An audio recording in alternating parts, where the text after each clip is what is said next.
Good evening and welcome. I am Professor Paul Kaufman, Dean of the Faculty of Business and Economics here at the University of Melbourne. First, I'd like to acknowledge the Wurundjeri, Woiwurrung and Bunurong people of the Kulin Nation, the traditional owners of the land on which tonight's lecture is taking place, and I pay my respects to their elders, past and present. I also extend my respect to all Aboriginal and Torres Strait Islanders who might be joining us here tonight. It is my pleasure to welcome you all to the 2024 David Finch Public Lecture. I would like to especially welcome members of Dr. Finch's family who are with us this evening. I would also like to acknowledge the members of our advisory board, senior members of the faculty and university, and alumni in attendance tonight. Let me now hand over to Professor Philip McColman, Head of the Department of Economics, who will introduce our guest speaker. Phil?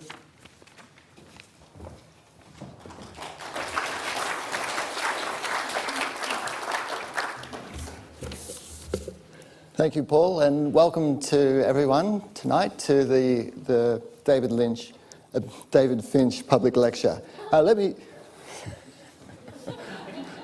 That wasn't meant to be funny, but thank you. Let me start by telling you a little bit about who David Finch was. He graduated with an honours degree in Commerce and Arts from the University of Melbourne in 1944, so quite a while ago. But he was fairly productive because by 1948 he'd received a PhD from the LSE, supervised by Lionel Robbins.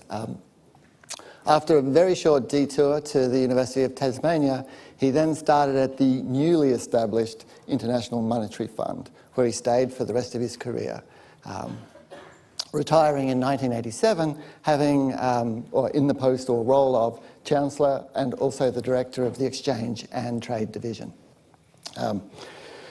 This lecture reflects his interests, or this public lecture reflects his interests in global integration, especially in the financial and the goods sectors. And tonight's speaker is sort of overlaps with David in many ways, but also has all of these features as well in his research interests. Before I introduce Sheng Jin, let me do just a couple of housekeeping things. First of all, tonight's lecture is being recorded, so be on your best behaviour. We also have a photographer in attendance, so if you do not want your photo taken, please let her know or let us know in some way. And then finally, there will be an opportunity for Q&A at the end of the lecture. So as we go through, think about what those questions are and make them questions and not necessarily comments, please. All right, so tonight's speaker is Professor Sheng Jin Wei. Professor Wei is the N.T. Wang Professor of, I'm going to have to check this, Professor of Chinese Business and Economy. He's also a Professor of Finance at the Columbia Business School and the School for International and Public Affairs. Where he overlaps with David is in one of his prior roles, and he's had many, where he was at the IMF. He was an Assistant Director at the IMF. He was also the Chief of the Trade and Investment Division, where he had the good fortune or misfortune of having to wrangle a number of Australians over the years, including myself, which was a long time ago. He's also the Mission Chief to Myanmar. Along the way, he's also served as the Chief Economist for the Asia Development Bank, and he's held positions at Harvard, the Brookings Institution, and also the World Bank. So Sheng Jin is really one of the preeminent international scholars today, and we're very fortunate to have him come and talk to us today about one of those preeminent issues, which is industrial policy and what it means, and especially what it means in terms of one of those dominant international rivalries or geopolitical rivalries. So please join me in welcoming Professor Sheng Jin Wei.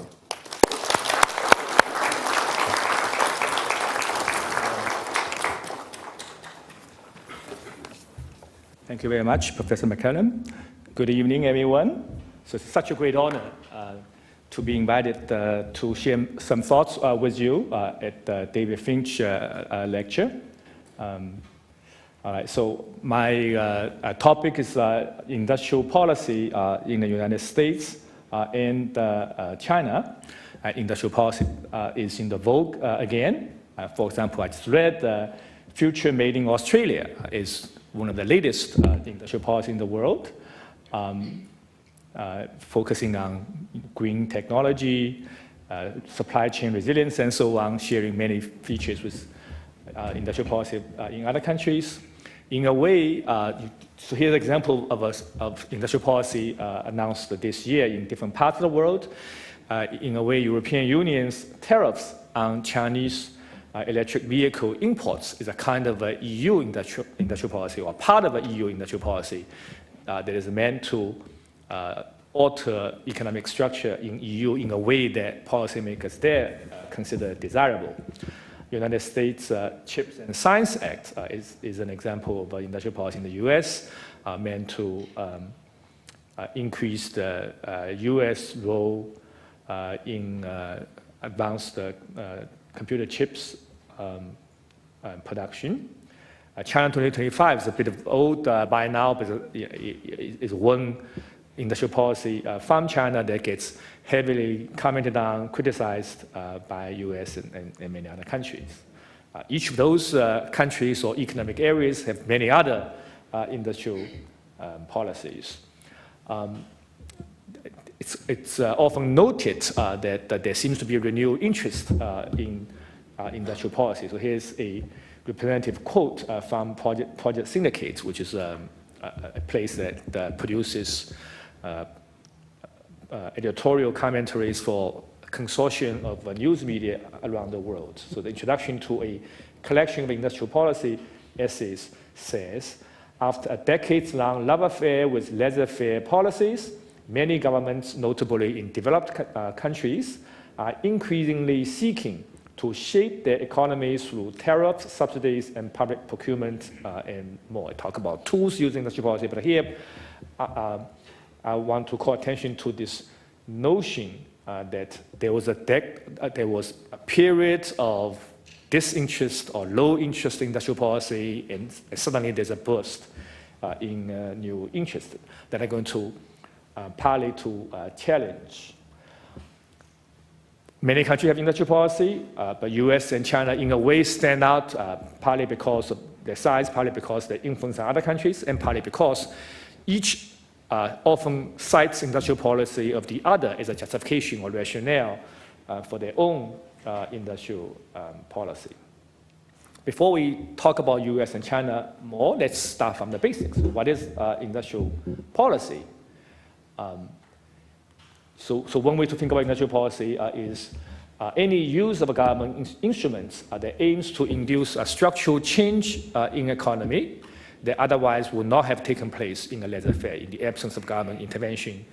The changes in the economy would not have taken place. So industrial policy are those that purposefully induces a change in the structure of the economy.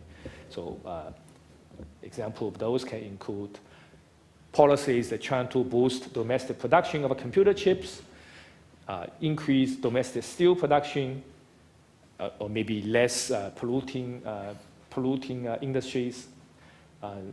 So these could be examples of industrial policy. As the previous quote has suggested, you can have a long list of possible policy tools used to do those jobs that can include direct subsidies to the firms, tax rebates to the firm.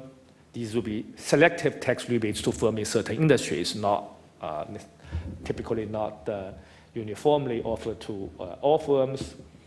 Tariffs, subsidized loans, credits offered to firms on non-market terms, non-neutral public procurement, meaning favoring firms in certain industries or certain nationalities at the expense of others. So those tools are deployed so that the economy will move in a direction in a fashion that otherwise may be different. So before I move on, since it's a lecture in the university, I'm going to start with a little test. Who invented industrial policy?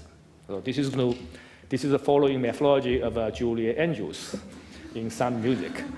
Let's start from the very beginning. So what is the very beginning? of industrial policy. I'm going to give you a list of countries and ask for a show of hands. You're telling me, tell us which country you think on the list has invented industrial policy. If you think your candidate country is not on the list, you can also shout out, what about country X? Okay, so I'm going to give a list of countries. And going to go and then ask for a show of hands. Okay, so the list includes Japan, Germany, Singapore, Russia/Soviet Union, China, Australia, United States, and France. So let me start with Japan. Who thinks Japan has invented industrial policy? UK should be on my list. Yeah, very good. UK. I'll have UK on the list. Okay, so Japan, I see one hand. UK. 1, 2, 3. Okay. Singapore. 1. Okay. Russia or Soviet Union. 1, 2, 3, 4, 5. Okay, so far Russia's winning. China. 1, 2, 3, 4, 5, 6, 7, 8, 9, 10, I think. Australia. 1. We're not having more fans of Australia. United States. 1, 2, 3, 4, 5, 6, 7, 8, 9, 10, I think. It's closer to, what's the other country that has 10? Is it China? France. 1, 2, 3, 4, 5, 6, 7, 8, 9, 10, 11. Oh, France is winning. Did I skip Germany? Okay, Germany. 1, 2, 3, 4, 5, 6, 7, 8. So I think France is winning, right? Did I count it right? Okay. So let me give you my answer. So the country that invented industrial policy, also the second part of the question is when. So the country that invented industrial policy, in fact, was the United States. When? It didn't start from President Obama. It didn't start from President Trump, certainly. It didn't start from President Clinton. It started all the way to very first US administration, President George Washington times. So the fellow on this slide, anyone knows who he was? Hamilton. Today, he's a Broadway sensation. So if you go to New York, I recommend you to check out the show in his honor. He's a wonderful character. I like him because he was, not just because he was an intellectual father of industrial policy, laying out a very clear conceptual case for industrial policy, but he was a true founding father of the U.S., was a commanding general of U.S. Army during the second U.S. war with the United Kingdom, the founding Secretary of Treasury, most important aide to George Washington during the first war with the UK, founded the first 2 national banks, as important, a graduate of Columbia University, or the predecessor to Columbia University, formerly known as the King's College. If you have checked out his bio or watched the Hamilton the show, you know that he was killed in a duel in New Jersey by then sitting Vice President of the United States. The show will tell you how colorful a life he was. Had he not been killed, he has extremely high chance to be a president of the United States. In spite of the fact that he died before becoming president, to recognize the importance of him for U.S. history, his visage shows up on $10 bills. The lower the denomination, the more important, because we use it more often. So if you show up on $100 bills or $500 bills, no one knows whose face on $500 bills. You wonder whether they exist or not. But $10 bills, everyone knows. So that shows the importance of this. So as the sitting Secretary of Treasury, in December 1791, he submitted to Congress essentially a policy proposal that he titled as a report on the subject of manufacturers. This is known as the first intellectual case proposed by a government official on industrial policy. So what was the industrial policy proposed by Hamilton? So Hamilton's, during his time, so essentially was arguing for government support for, in his mind, industry of the future. What was the industrial future during his time? Anyone knows? Textile garment. So in 18th century, the single most important manufacturing sector was, this can be considered as two sectors, but they are related sectors, textile garment.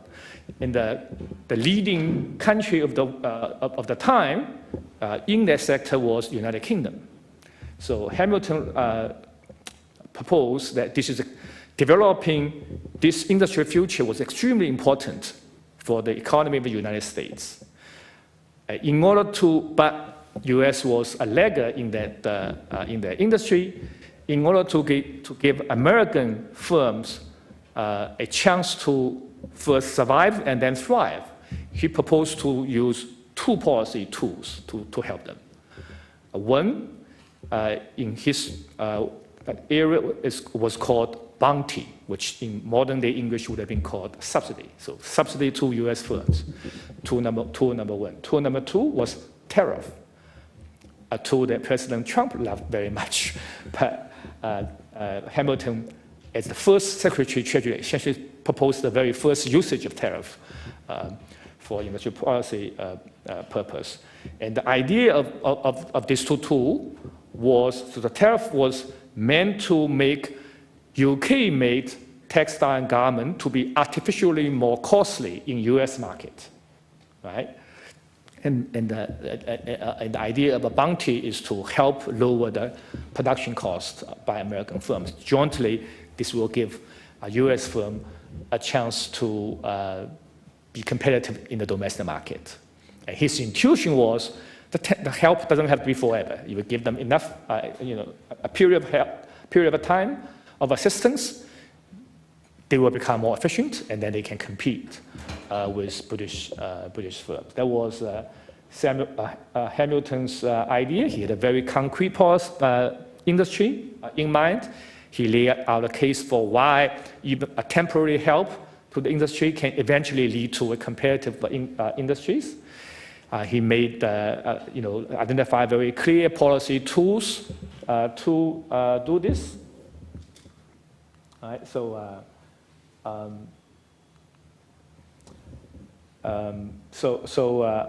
here's the image of his original report. Hamilton was trained as a lawyer, so he wrote very well. In fact, George Washington first hired him to issue all the, when George Washington passed out written commands to his troops as a head commanding officer of Continental Army. Those commands were often written by Hamilton. So Hamilton employed his great intellectual power and writing skills in writing this, in composing this industrial policy piece. Just like today, when industrial policy was first proposed, this was the very first record of government's proposed industrial policy, it was also heavily debated and criticized. So, for example, Thomas Jefferson and James Madison were against Hamilton's idea. And there are various reasons opposing industrial policy. Some were relatively archaic, relatively arguments of the era. Others have their modern day incarnation as well. So one of the arguments invoked by Jefferson against the Hamilton was that helping industry of the future, textile garment, could hurt industry of today. In his time, industry of today meant farming, and Jefferson didn't like the fact that that assistance to textile firms could involve government having to raise revenues, potentially from farmers, farm owners, to do that. There's also an argument that some people didn't like Hamilton's proposal because in his proposal there was no role for slavery, and many people didn't like that fact. That we don't hear people argue for a role for slavery today. But the next two arguments we do see modern day versions as well. So there's worry about government becoming too big in the economy if you allow government to, essentially pick industries and provide uneven help. There's worry about corruption, that having government to assign resources to certain segment of economy and society might, in modern day language, create rent-seeking opportunities and therefore corruptions. So those arguments were raised. Some of them, I note again, are parallel to today's arguments against industrial policy well. Maybe how many of you know the story about the death of Hamilton? It's kind of interesting in its own, right? So he had that argument with Aaron Burr, I think Aaron Burr. That was what I have his name? Aaron Burr, yeah, who was vice president to Jefferson. Jefferson was the president, and many times when Burr was aspiring to be the president, Hamilton did something, I guess, to block him, argue against supporting him, and it caused an argument. During the time when gentlemen have argument, how do you settle it? They say, how about we fight it out? And fighting out with gun was illegal in the state of New York. Supposedly it was illegal in the state of New Jersey as well, but enforcement in New Jersey is a bit loose. Apparently, as it is today as well. So they say, let's do that there. So even though Hamilton was, was a senior officer in the army, supposedly he, would be very good with his guns, but on that particular morning, he didn't do his best. But in any case, it's very surprising on its own that a former founding father of a nation can be killed by a sitting vice president. That's a different story. All right. Okay. So now let's come back to industrial policy. So I'm going to tell you a bit more about history of industrial policy. Following Hamilton, and then I'm going to talk about what I also have learned from studying industrial policy in China. So a standard narrative about the U.S. Industrial policy is that only recently had U.S.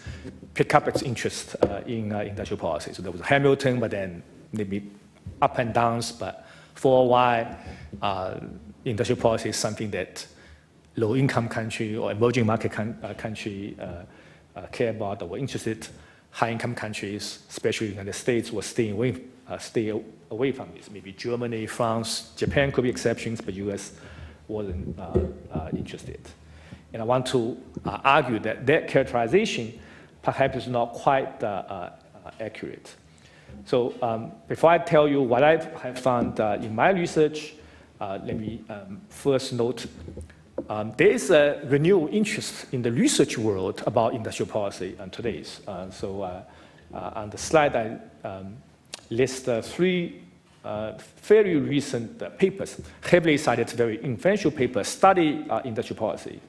And all of them take advantage of a data set that's called Global Trade Alert, GTA. Global Trade Alert takes information from news media, whenever news media reports some important policy that could have some bearing on international trade, that gets potentially gets picked up by that database. A subset of those news, a team of researchers find, can be defined as industrial policies. So these different teams of researchers all use this common data set, often use machine learning tools. The common tool chosen there is called BERT, that they try to extract from description of the news policies that they think are defined, that they think will qualify for the definition of industrial policy. So again, industrial policy in this line of research is what we said at the beginning of the lecture, defined as use of government tools, tax, tariff, subsidy, and so on, to purposefully induce a change in the structure of the economy. So these people these researchers do exactly like this. Because global trade alert is available from relatively recent years, so all of those research tend to focus on relatively short period. So therefore, essentially by construction, we cannot either support or invalidate the idea that the policy interested in industrial policy worlds interested in the subject is only recent or has a bit longer time period. We cannot really tell from because of this data set. So what we do instead, so me and my co-authors decided to construct our own, in our views, a comprehensive new database on US industrial policies from 1972 to 2022. So what we do is, the task we set for ourselves is to read through 18,000 or more policy documents, so that includes 12,000 or more congressional acts, all of the congressional acts since 1973, and all of the 6,000 or so presidential orders during this 50-year period. Now, of course, I did an estimation that if we have our research assistants and ourselves to read through these 18,000 documents, it would have taken 1.5 years without sleeping, and it's a bit challenging. But nowadays we can use artificial intelligence to do this. We use ChatGPT in most instances to do this, and we are trying to come up with reliable instructions to this AI tool to read this, and then we use human expertise to validate this, and I'm going to report some other ways to validate this. But anyways, that's what we do. We go through essentially the history of US laws since 1973 and history of presidential orders during the same period, to trying to identify policies that have features that we identify as industrial policy. Essentially the same definition as other researchers use and as I have described. Okay, so now let me give you a summary of the findings and then show you some data patterns. Through this work, we find that unlike the standard narrative, the United States has always been a very active industrial policy nation. During those periods, for example, there's no single president during whose time no new industrial policy was promulgated. There were 25 congressional sessions, so congressional sessions last for 2 years. There were no single congressional sessions in which there were no industrial policy was promulgated. Essentially, there's no dry season for any president or congressional sessions. Both Democratic presidents and Republican presidents like to promulgate new industrial policies. On balance, Democrats are somewhat more interested in industrial policy. So Democratic-controlled Congress or Democratic-controlled presidency were more likely to promulgate industrial policies than their Republican counterparts. But there are exceptions. For example, no president promoted more industrial policy than President Trump. So Trump was the single most active president during this 50-year period. We have identified 450 laws that are industrial policy laws, and that correspond to roughly 18 per congressional session, and over 400 presidential orders that are industrial policy orders. That's about 30-some per presidential term on average, so lots of them. And relative to the global trade alert, the database that other researchers use, we find 600% more instances of industrial policies from US laws and US presidential orders. The presidential orders, by the way, can include executive orders, presidential memos, presidential proclamations. These are legal terms used in the US context. Different terminology correspond to different obligation by the White House in terms of how to report it, how to record this.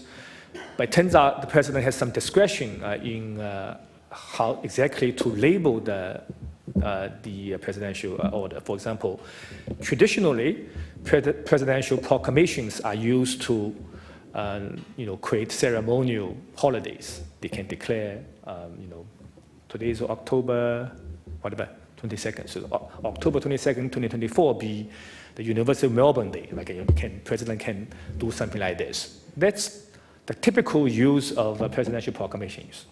President Trump, on the other hand, used presidential proclamations to announce many tariff increases. So many of the widely reported tariff on Chinese imports, for example, took the form of presidential proclamations. For this reason, so we look at all the presidential orders, including presidential proclamations. In contrast to the economics literature, which emphasizes using industrial policy, at least the good use of industrial policy, to address what's called market failure, instances in which private sector entities' choices do not coincide with social optimal. Right? So good use of industrial policy is meant to close the gap between private sector choices and social optimal choices.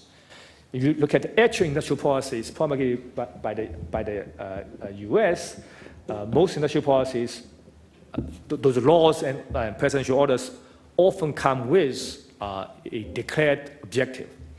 And the most common rationale tend not to be economic efficiency or economic competitiveness. Some objects that perhaps economics literature would have stressed.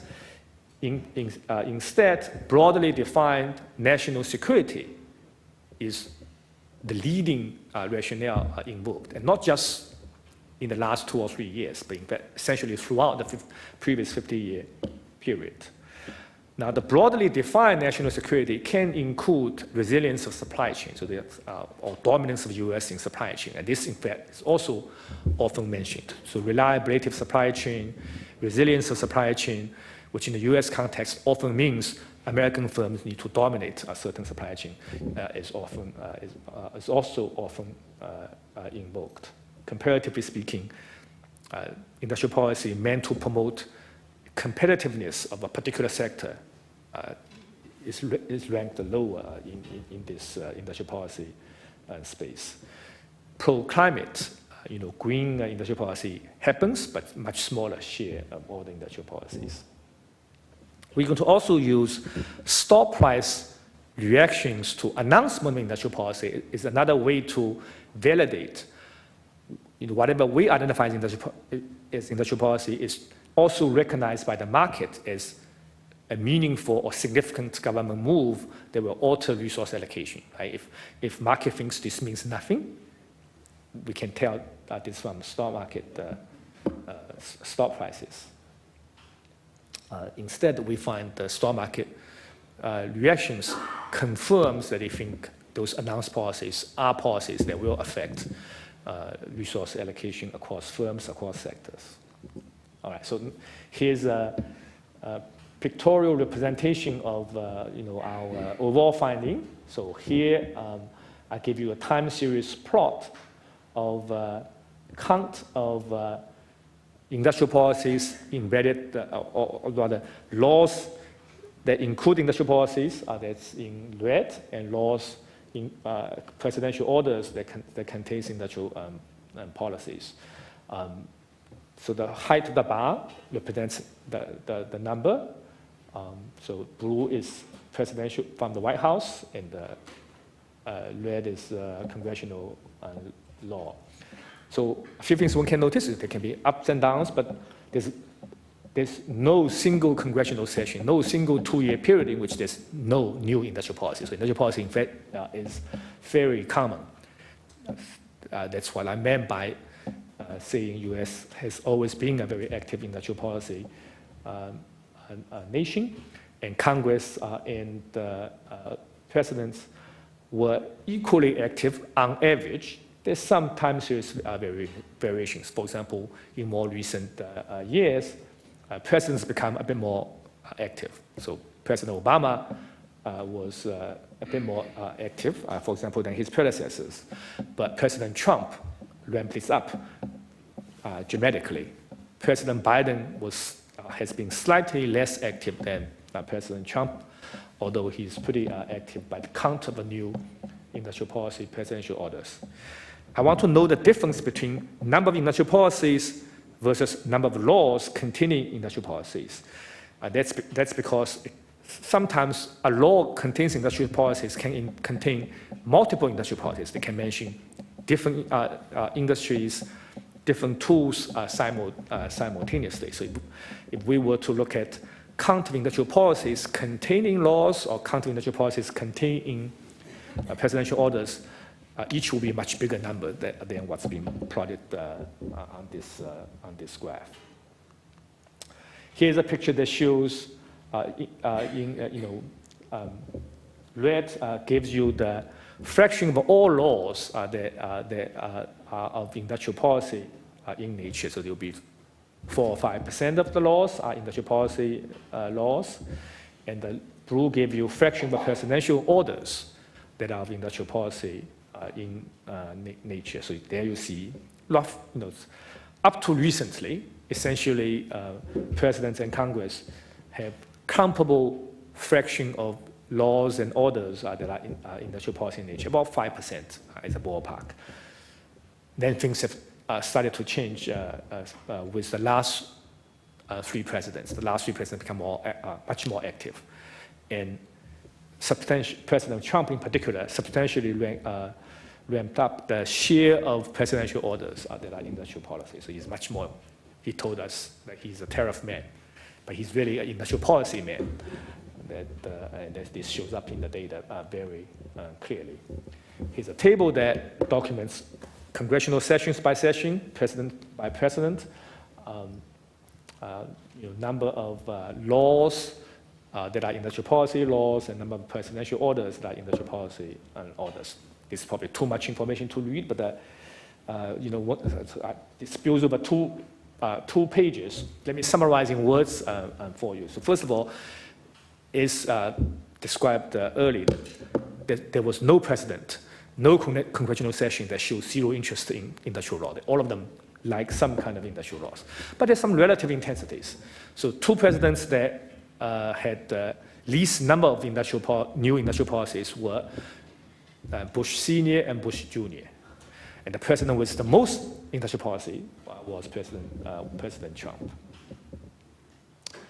So we look at how political controls of the White House and the Congress affect the industrial incidence of industrial policies. So I'm going to look at the six different configurations. So in the next table, I'm going to use DDD to represent Democratic control of the White House and Democratic control of both chambers of the Congress. And DDR to refers to you have a Democratic president, and the Democratic Party controls one of the two chambers. And DRR would be Democratic president, but Republican controls both chambers of the House. And similarly for the other notation, so RRR would be Republican Party controls both the White House and both chambers of the House, of the Congress. RRD would be Republican president, but Republican controls one of the two chambers of the Congress. And RDD would be Republican president together with a Democrats in both chambers of the House. So we do some statistical analysis to see how political configuration affects incidence or interest in industrial policy. And those analysis supports this conclusion that on balance, Democratic presidents or democratically controlled Congress are more enthusiastic about the new industrial policies, even though Republicans do their share as well. And Trump is an exception. If you remove Trump from the sample, this pattern is extremely clear.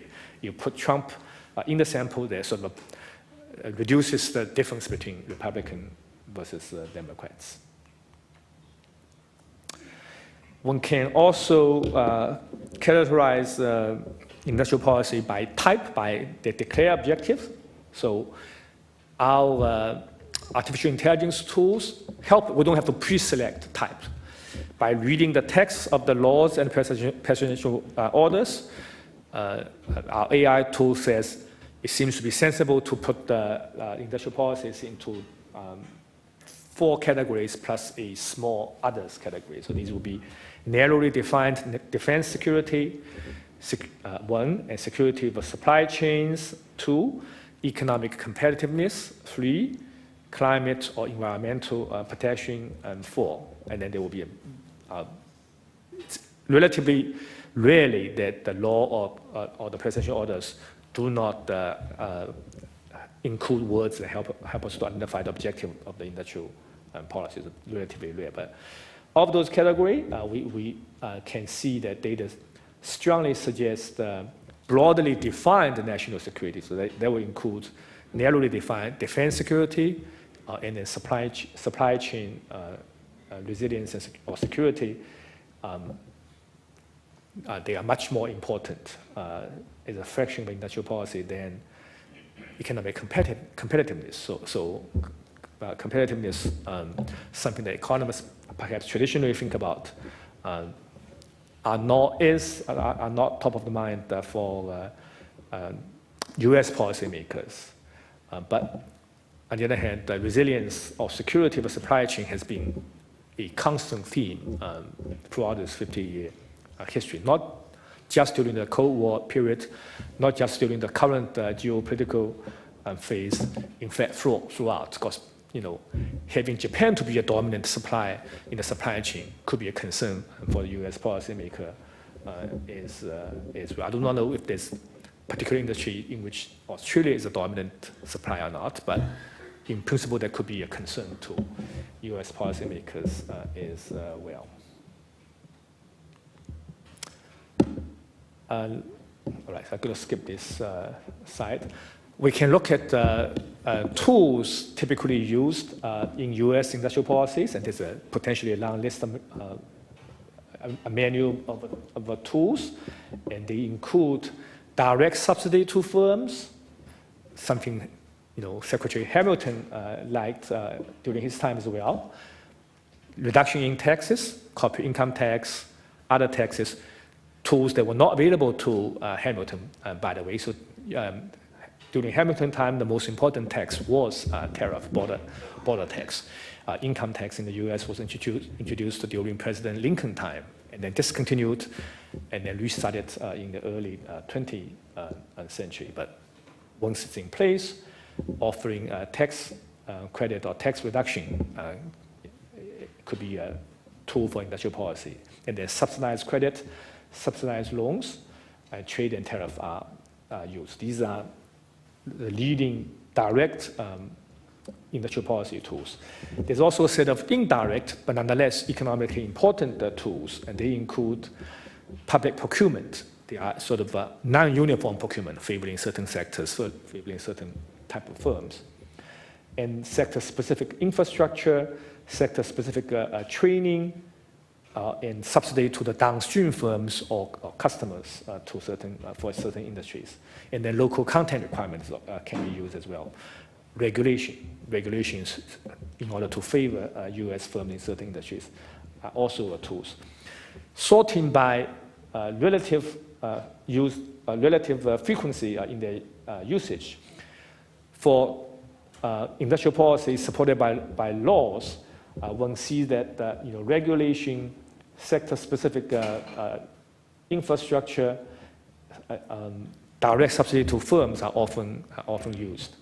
On the presidential side, there's some administrative regulation, but tariff and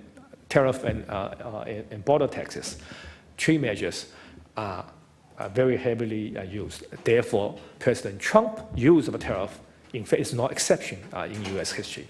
Partly because presidential use of a tariff are subject to least constraints. The president can often cite certain laws that he or she can claim. So far as he, maybe in future will be she, that claims that that the White House is authorized, president is authorized to do certain industrial policies with relatively little scrutiny from other parts of the government. So tariff is a favorite tool by presidents throughout those period.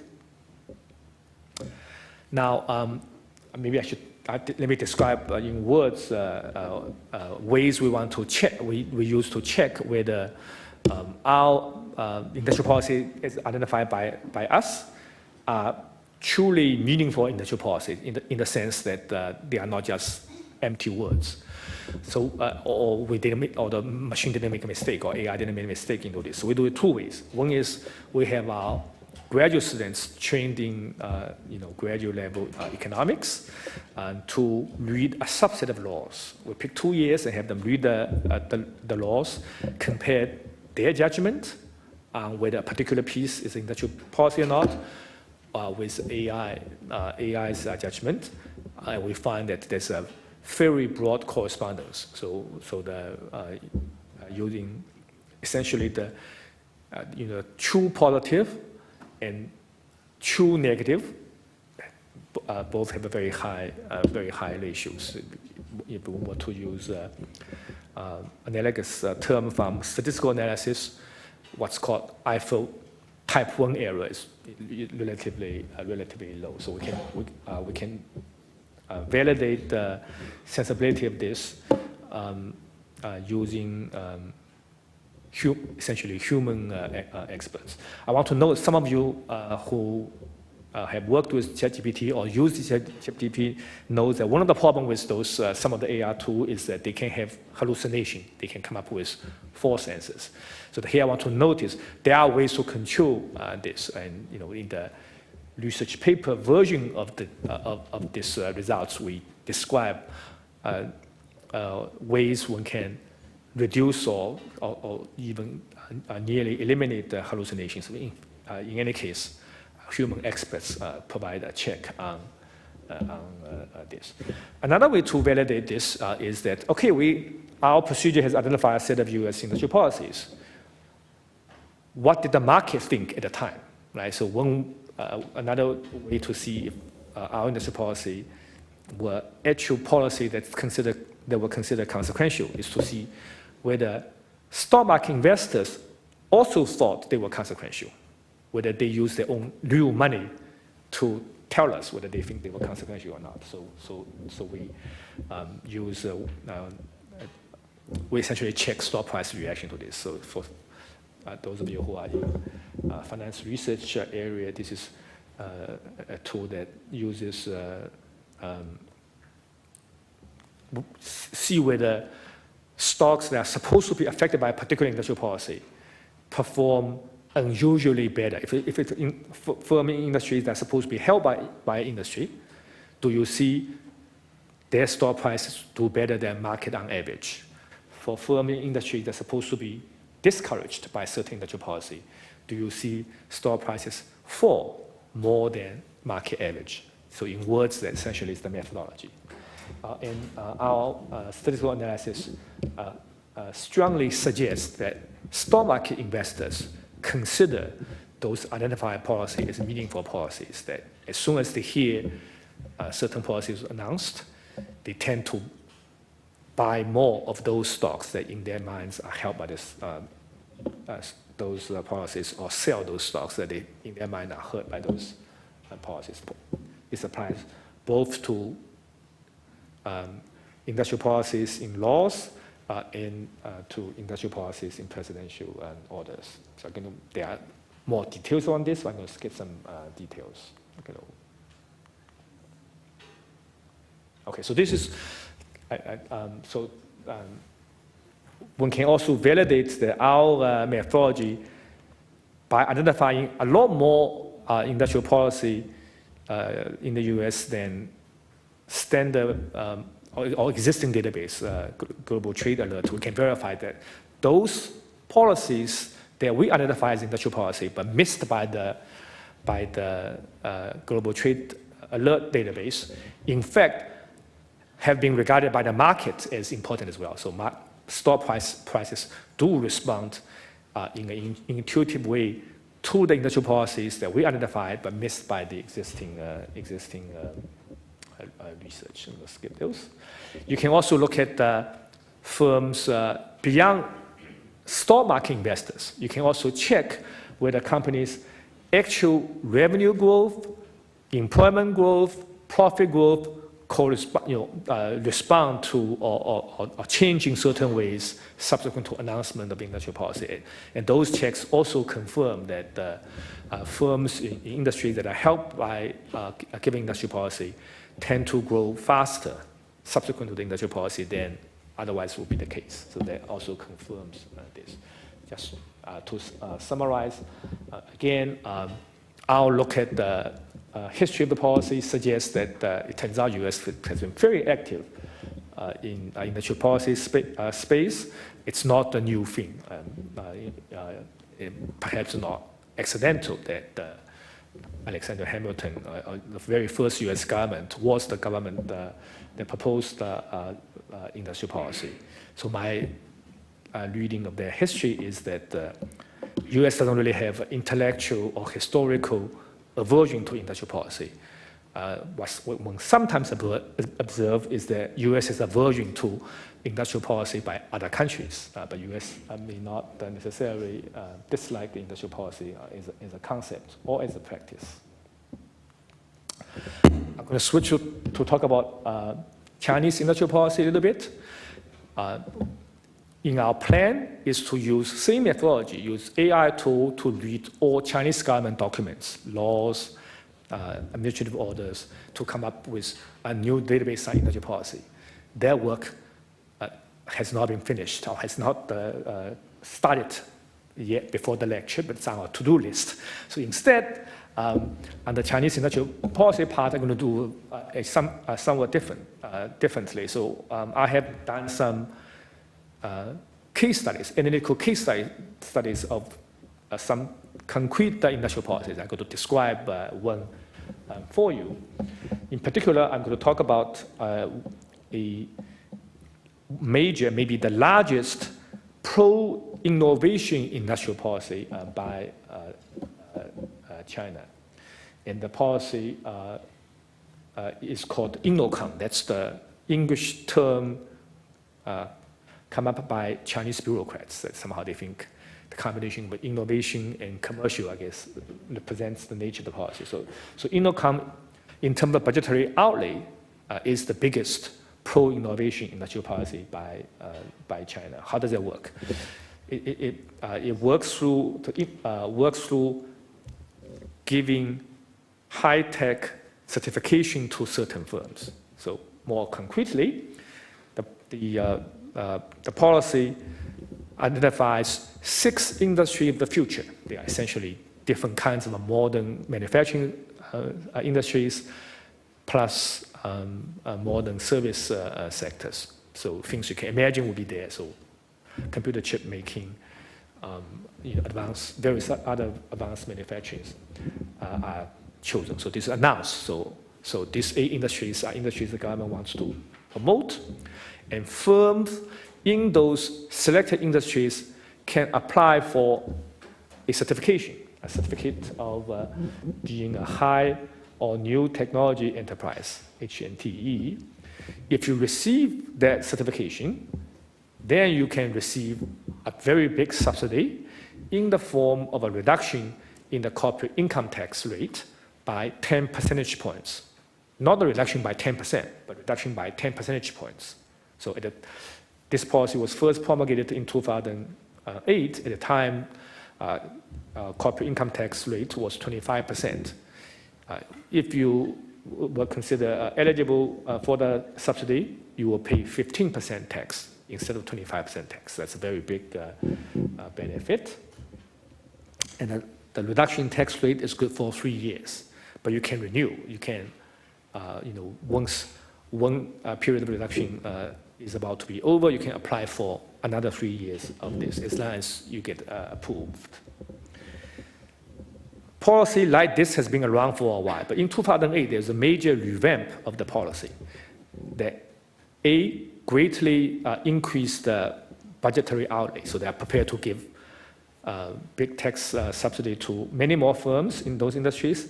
And importantly, the bureaucrats, the government thought about a way to link, they want to subsidize, in their mind, truly innovative firms. So they want some way for the applicant firm to demonstrate that they are truly innovative.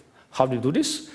The government's great idea was you have to show that you own enough patents, or more strictly speaking, the patents and other very sophisticated intellectual property rights. But in practice, they essentially mean patents. Okay. The patents can be developed by the firm. Very interestingly, the program also says that patent can be purchased from patent market. Now, just before you start to think this is a terrible idea, the last piece, I want to know that piece actually, in fact, is not unique to China. So many other countries, pro-innovation policy will have feature like this.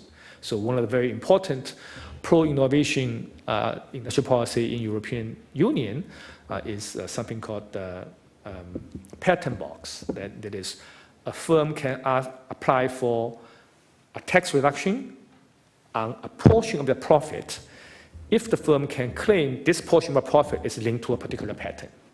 And that particular policy also allows firms to use purchase patent for their purpose. Now, why do countries do that? Presumably, the idea is to use subsidy to encourage commercializable innovation. That's the idea. Both the Chinese version and the European Union version were meant to encourage more commercializable innovation. And therefore, perhaps the program designer thought, if for the same kind of a subsidy, if you can not only encourage targeted firms to do more innovation, but also encourage other firms that do not directly apply for subsidy to also do more innovation, why not? As long as they can produce innovation that you think is useful for the society or the economy. So that feature is not unique to China, but we will suggest that can play some role in our assessment. So now let me show you some data about how this works. So I'm going to show you this picture. So this, on the screen, there are two lines. So maybe I just focus on the blue line reports growth of patents owned by the firms in these 8 targeted industries. So there's an upward sloping trend. China becomes richer and richer. More and more students coming out of colleges and graduate students or graduate schools, and more students have studied in University of Melbourne, go back home to become engineers. So not surprising that patent has been growing. The core industrial policy started in 2008, or the modern version of the industrial policy started in 2008. In fact, it started exactly on January 1st, 2008. It was announced in 2007, but started in January 1st, 2008. What you see is that relative to the trend using data before 2008, so there will be I cannot point, right? Can I point? I can point, okay. So relative to the trend before 2008, the actual count of patents after 2008 policy was put in place accelerated, right? So you see the actual count grows faster than the trend, consistent with an idea that the policy seems to have worked, okay? And this count, it might not mean very much from the graph, but let me add some background information.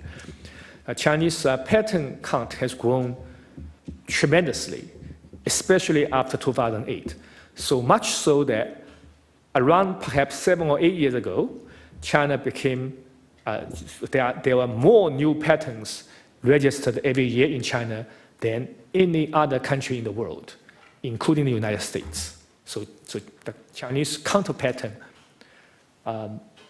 this acceleration in trend means at some point they overtake any other country in the world. Now that this particular feature is simultaneously a source of pride for some, anxiety for others.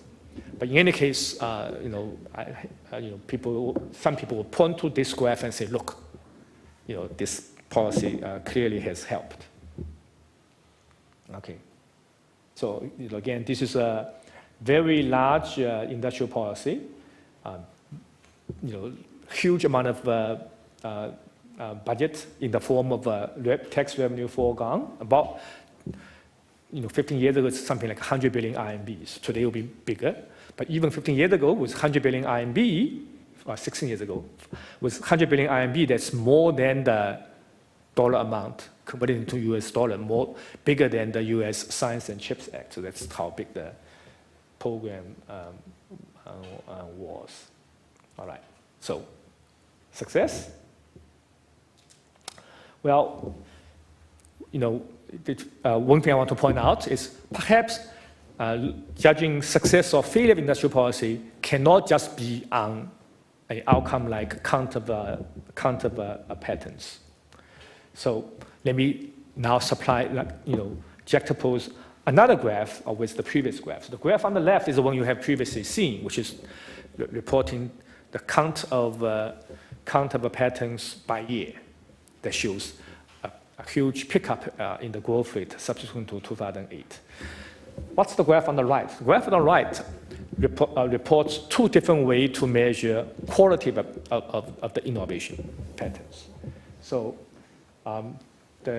those red squares in any given year describe a citation count of the patents in their year by scientists or patent applicants 3 years later.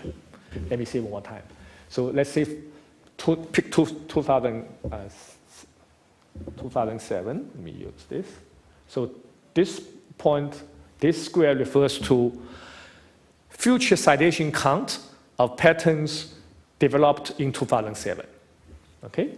So what you see is that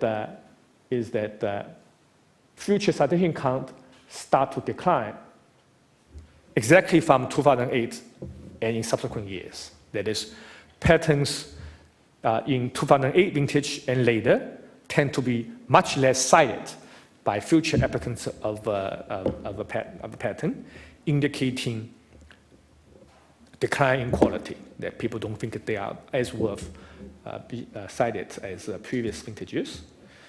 The blue circles are a different way to represent or describe quality. So blue circle describes patent owners' decision to renew a patent or not. So it's a share of a patents that gets renewed at least for 3 years. So every year, patent owner need to pay a fee to the Patent Bureau in order to maintain ownership of the patent. Presumably, if you think the patent is worth something to you, worth enough to you, you pay the renewal fees. If it's not worth to you, you stop paying this, right? So, and this picture shows the blue dots also indicates that starting from 2008, in subsequent years, many more patents do not get renewed. That is, in the patent owner's own mind, they are not worth the fee, annual fee needed to maintain its ownership. Note that the patent citation count and patent renewal ratio were two different ways. They, in principle, can mean very different things. They capture different information. So, citation count reflects how other scientists and inventors think how valuable your stuff is. Renewal ratio tells you how much the owners of a patent think it is worth to them. They do not need to be coincide, but this picture will tell you that at least in this context, whichever way you look at this, they give you the same answer. In fact, in our research, we also use a third way to do the judgment, which is for every new patent, we estimate a contribution, incremental contribution of that new patent to firm profit. And we can do this by different vintages of patent, and we find the exact same conclusion, that is, vintages subsequent to 2008 seems to contribute less on a per unit basis to firm profit. So that's a third independent way to suggest that there's a drastic quality decline subsequent to the introduction of this industrial policy. So therefore, this, at this point, at least it suggests that perhaps one cannot reach the conclusion too quickly that this is a wonderfully successful industrial policy. At least you see, okay, there's a possibility that perhaps many of the additional so-called innovation were not great innovations, judged from many different ways. Yet even low-quality innovation costs resources. Is it really worth it or not? Let me show you some other pictures before I give you an overall assessment. So the rule for the subsidy says, firms have to bring in patents they own. They have to show how many patents they own. The rule says, on balance, if Professor Dong has 5 patents, I only have 2 patents, the 5-patent firm will have a higher chance to receive a subsidy, unsurprisingly. If Professor McCallum has 6 patents, he will have even higher chance. But interestingly, once you have once you have 6, having 10 patents, 20 patents, or 100 patents don't necessarily give you higher probability of getting a subsidy than having exactly 6 patents. And the rule make that clear. Why? Presumably, the number of patents firm owns in statistical terms is a very skewed distribution, meaning relatively few firms own very large number of patents. So the firm that has the most patents is Huawei, happen to be a well-known company here for different reasons. Huawei takes out a huge number of patents any given year, but you don't want to give subsidy to 1 or 2 firms. Since the purpose of the industrial policy rule is to identify a set of innovative firms, or a set of firms that are innovative enough. In the mind of the designer of the industrial policy, having 6 patents is very useful. But once you reach 6, that you consider innovative enough, so you don't need to show me more patents. The graph now go to the data. The data shows that firms understand this very well. So the graph on the left shows the year before the industrial policy, what's called histogram, count of firms owning different number of patents. To be more precise, in 2007, so before the industrial policy, most firms own no patent, and a lot of firms own 1 or 2 patents. So as you increase the count of patents, number of firms declines very smoothly. So very few firms own 30 patents, even fewer firms own 50 patents. Nothing special about owning exactly 6 patents. So on balance, number of firms that own 6 patents are more than firms own 8 or 9 or 10, but less than firms that own 4 or 5, right? Unsurprising. Now jump to 2008. Industrial policy was put into place. Owning 6 patents was very useful. Suddenly you see a spike in number of firms that own exactly 6 patents. Clearly, it's not natural. That indicates firm understands the incentive, what it takes for them to maximize their chance to receive a subsidy, and they act accordingly. If they could do more innovation, they may do it. They find it easier to buy patents from the market rather than developing their own patents, they do it. Moreover, at this point, we will strongly suspect if there are differences in quality of patents, okay, there are high-quality patents and low-quality patents, and if you think it's intuitive and reasonable to expect that it takes less effort, less resources to do low innovation patent, for the purpose of applying for subsidy, you might want to do more of this. In fact, so much so that you might want to do less higher quality patents if they are too troublesome to do this. That's a suspicion, right? That one can check. So, indeed, this picture, the next picture shows that in the that is. If you look at the increasing number of patent owns, you find firms in the targeted industry that previously owned fewer than 6 patents have the strongest incentive to acquire more patents. The growth of our patents owned was fastest for those firms. They have to be in the right industries, but with relatively few initial patents to start with, they do a lot of this. If you go to the patent market, you'll find the same thing. That is, those firms have the strong, they become the fastest growing buyers of patents from a patent market. So with a team of co-authors, we employ a tool known as structural estimation to assess returns, social returns to the industrial policy. The so-called structural estimation essentially is you use existing data to try to work out or represent how firms in different categories think about the incentive of the industry policy. So there are firms in the targeted industries, firms outside targeted industries, and within the targeted industries, there are firms that initially have enough patents, and there are firms with initially fewer than 6 patents. They may face different incentives. We use data to guide how to represent those firms. Once you have those, you can do counterfactual, so-called counterfactual. The counterfactual essentially does, you can work out what the society-wide well-being or sum of the total firm profits, net of subsidy will be a proxy for that, what their social well-being may look like with the industrial policy, and what would it look like without the industrial policy. Compare these two, you can estimate social returns to that industrial policy. So by our measure, the return to that wonderful industrial policy program is minus 19.7%, meaning, for $100 the government mobilized to support the firm in the industries, they get $81 or less than $81 back.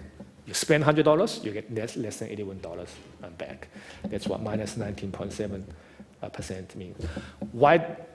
How come there's a loss in this? I want to note that this industry is one in which there's a well-identified market failure. That is,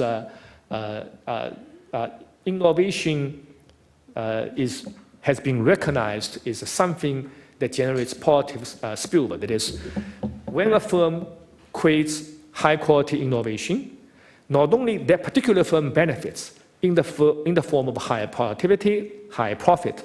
In fact, many other firms also benefit because other firms in the same industries, in the downstream industries or upstream industries get ideas and benefit. Their productivity also can rise from those high quality innovation. And I want to note that our assessment allows for this, that we take estimates of the spillover from the literature and embed it into this. So that is, in principle, there's a way to do this that could make things better off, and yet our assessment of the program is that it produces minus 19.7%. And the key reason for this seemingly wonderful program to fail in our assessment is that this, while bureaucrats, so I should also note that in our assessment, we assume no one is corrupt. In reality, there can be people who are corrupt, but let's assume no corruption contaminated this return to social return calculation, and no one is grossly incompetent in the sense of making all these mistakes. Instead, they are making average mistake in the sense that when a firm presents a set of patterns, bureaucrats use this to try to judge innovativeness of a firm, but in practice, it's extremely hard to know true innovative content of the patents at the time. I strongly suspect that CEO of a private sector firm will have trouble to know the true quality of a patent. So the fact that you cannot tell quality of a patent per se is not unusual. But once a country decides to have industrial policy, it has to make resource allocation. It has to make subsidy decision based on the best information available. What we are demonstrating here is that in this context, best available information is often not good enough. We can do the following thought experiments to validate this idea. So suppose in our structural model, we endow bureaucrats' ability to tell qualitative patterns, but otherwise keep everything else about this economy the same. So if bureaucrats can tell low quality pattern from high quality pattern, it certainly will choose to subsidize only high quality patterns. This one small change in our assessment will turn the social return to the program from minus 19.7% to positive 7.8%. Why positive 7.8%? Because after all, this is a scenario in which high quality innovation generates positive spillover. There could be a case for social subsidy here. That's why, as long as you do not suffer from this relatively mild information problem, this could be a wonderful program. But because we don't have perfect information, or bureaucrats don't have perfect information, even if they don't have corruption problem or growth incompetence problem, the program could fail in this way. In more concrete terms, when the program is put into place, firms understand the incentive, firms in the industry switch from producing high quality patterns to producing lower quality patterns, hence resource waste by those firms. As important, firms outside the targeted industries also waste resources to produce lower quality patterns. They would not have done this in the absence of industrial policy. But why do they do this? Because now they know through pattern market, there's a chance they can fetch a positive price for their low quality patterns. So the industrial policy inspires many more firms, many more individual inventors to devote effort and resources into producing low quality patterns with the hope to sell them to those firms that have a chance to apply for subsidy. So entire society has been mobilized to waste resources. Another piece of this calculation is also interesting to note, that is, for every dollar government mobilizes to provide to the firm, it often costs society more than $1 to do it. That's because our tax collection system has hard to avoid distortion to it. Distortion could affect people's work effort, incentive to work, firms' incentive to invest. Those distortions means the cost to the society of $1 of subsidy is often more than $1. And public finance researchers indicate that in the Chinese case, it costs 1.2 RMB for every 1 RMB subsidy to the firm. That's also part of those calculations. So, to summarize, let me summarize here that this very active debate about industrial policy. In abstract, one can imagine cases for industrial policy. Broadly speaking, when you have market failure, whenever you have situation in which social optimal choices differ from private firms, private individuals' choices, there might be a case for social intervention, industrial policy to close the gap. But our study cautions us that even if you can identify those scenarios, you also need to be worried about distortions associated with government actions also. So you have to compare potential loss associated with government actions with potential loss associated with the gap between private and social optimal. And therefore, it takes more than just identifying market failure for us to go for industrial policies. That you need to be really sure that market failure is greater than government failure before you can have successful industrial policies. Finally, I can also note that even if a country can succeed in one sector, it may not succeed in another sector. The same policy, if it works in one country, it might not necessarily work in the other country. If somehow government-supported Singapore airline somehow works, it doesn't mean government-supported airlines in other countries necessarily would work. So thank you. Let me stop here. I would love to hear your comments and questions and criticisms.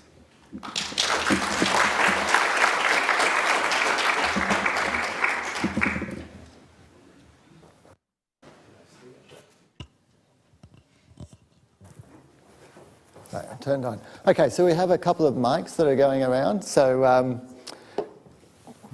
if I can't even see who's got the mics. So, oh, there we go. Jan and Dom on that side. okay. Thank you for prying through the bamboo curtain of China's industrial policies. Very much appreciated. My question is very simple. Inocom shows the visible heavy hand of China's industrial policy.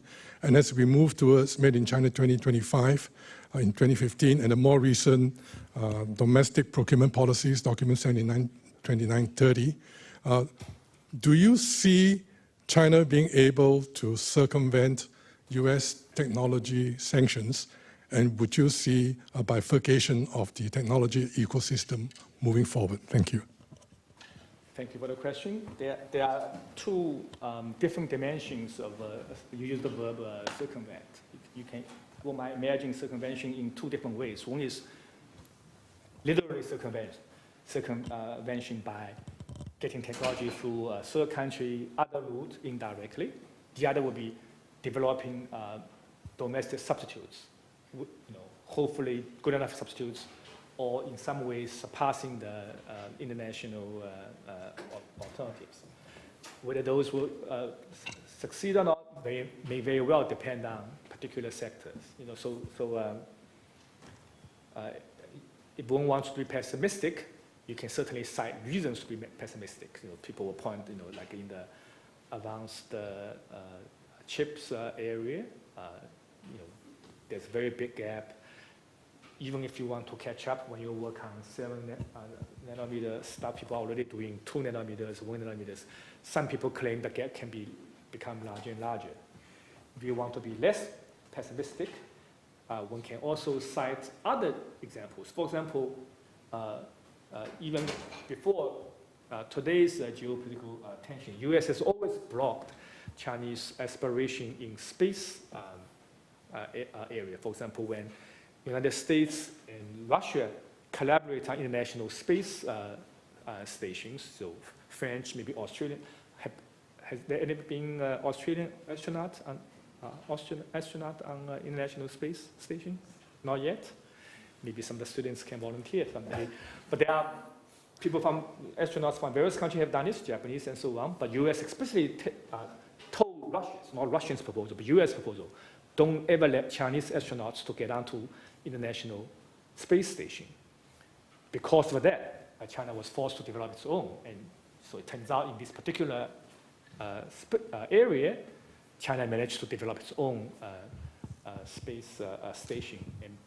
And because of this constraint put in there, the Chinese space station will never talk to the other one. GPS also is another example of this. So China launched its own system of satellites that offer good enough alternative to GPS system, the Chinese system called Beidou system. So if we want to think about examples in which China seems to manage to either bypass or overcome some constraints, you can think of some of those examples as well. So therefore, I guess, thinking about your question or the implication of those constraints in various sectors, certainly there's a distribution outcome that's plausible, that you can imagine some outcomes they think could work out. You can also imagine some outcomes that certainly China will not be successful in every single area, for sure. Okay, we've probably got time for one more question, just over here. Thank you so much. My question will be very short, and then it's just for clarifying some of the points. The first one is you find overall there is a decline in the return, but if you choose a high quality, there is a positive return. But what does it say about the proportion of the really high quality innovation? That's one. The second one is you said the market response in the US market is always often positive for IP industrial policy. But isn't that natural? Because usually those national policies tend to be in favor of certain industries. So it should be a positive, naturally it should be a positive response, right? Let me start from the second question. So the very useful question to ask, Professor Wang. So first, the stock market reaction to U.S.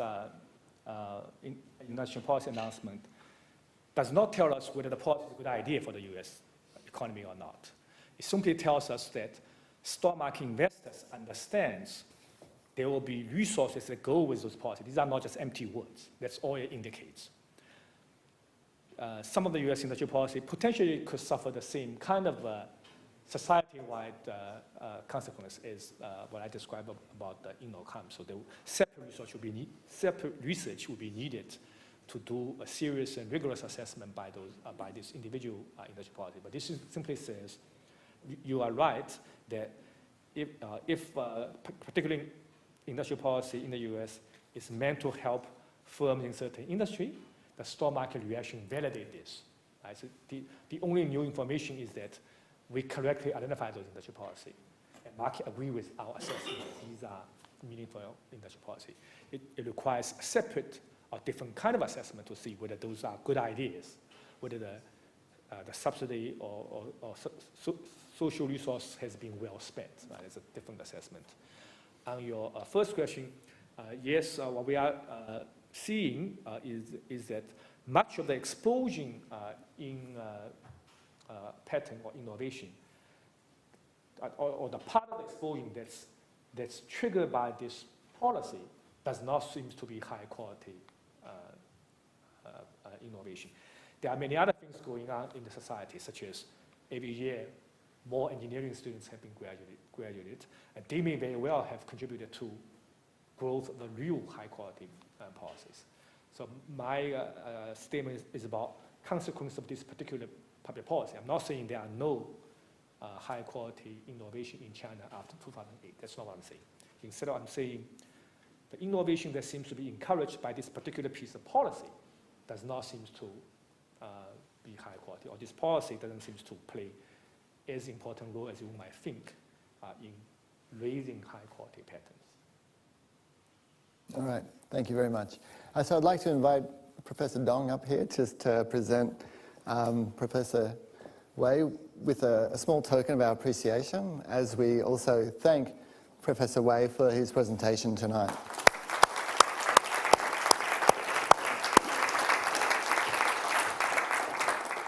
All right, that concludes tonight's lecture. We have a number of other public lectures coming up in the near future, so please check out the website and book your tickets. All right, hope to see you there.